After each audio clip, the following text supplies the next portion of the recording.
is the Yes. least pro-Second Amendment. We're going to work up to the most pro-Second Amendment. So still Oh, Second okay. Amendment, but not, but at the bottom. Yeah, Of the, okay. the bottom of our So list. This is the Yeah. least of the best. least, So, yeah, number least, 4, should we least do a little? impressive, but still like remotely pro Second Amendment. I'm going to Go say for it. Ronald Reagan. Ronald Reagan, Um, number 4, Ronald Reagan. yeah.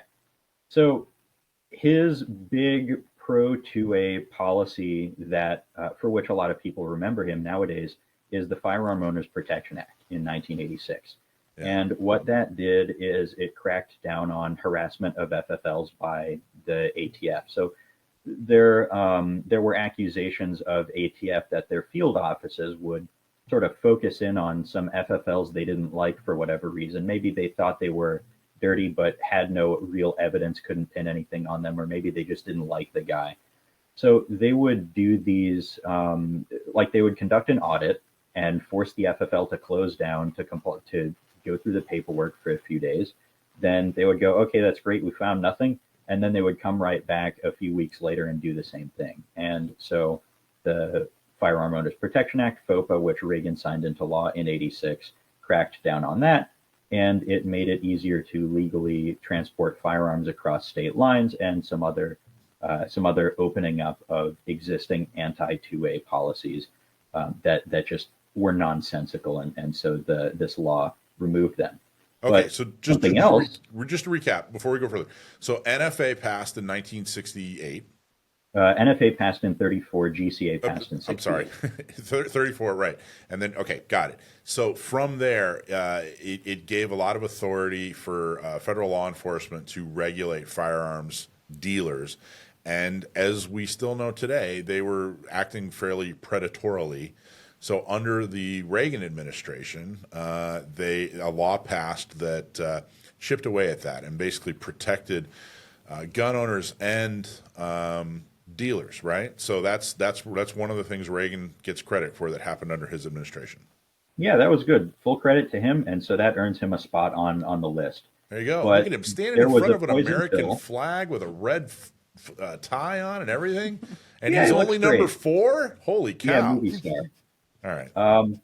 Yeah, so the reason why he gets bumped down to number 4 is that people in Congress, or I should say legislators in Congress, snuck a poison pill into the bill, and they said, okay, like we don't want President Reagan to make life easier for gun owners, so we're going to sneak this provision in there, and then there's no way he'll sign the thing. And that was called the Hughes Amendment. And what that did was it closed the machine gun registry, which had been established because machine guns are NFA items. Mm-hmm. And so the idea here was, well, we're not technically outlawing them. We're just making it so that no new ones can be registered as transferable. So we're kind of effectively outlawing them, nudge, nudge, wink, wink. And Reagan signed it. And so that's why post 86 machine guns are not transferable. And the big issue that people go, okay, so machine guns, so what? I don't want a machine gun. The real issue there is that it sets a legislative precedent for effectively banning a firearm in a way that doesn't say in the law, this type of gun is now banned. It's, oh, well, we're going to make you register them and we're going to make you pay an exorbitant tax stamp, and then we're going to make it so you can't register them anymore. So there's a limited supply that dwindles and jacks up the value because of supply and demand. There you So go. that's why he gets bumped down.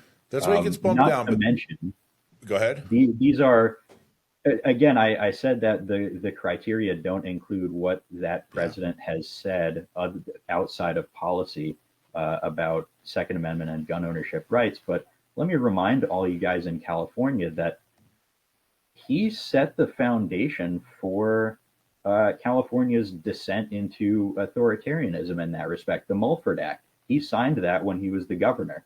He was famous for saying, and I think still should be famous for saying, something along the lines of, and let me actually pull the quote up here, there is absolutely no reason why out on the street today a civilian should be carrying a loaded weapon.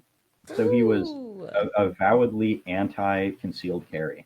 Every But Republican's again, hero? I can't believe he said that. Did he say that?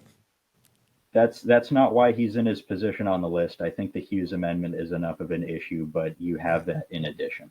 Yeah, we want to remind that. And then he actually came out in favor. This is after he was out of office. Wrote a letter about trying to ban assault weapons, to quote unquote assault weapons. His son later tried to walk that back, but he said what he said. So there's Reagan. There you go. So Reagan, number 4. All right, well, come out swinging, man. That's a controversial, bottom of the list already. So let's move on to number 3. Who's number 3? This is the third, right? Best. Third Yeah. best. Third best. Third most pro-Second Amendment president in the last 50 years. Go ahead. If you liked that segment, be sure to give us a like, a comment, and go to youtube.com/gunownersradio and subscribe to our channel. Be sure to share us with a friend. Every view counts.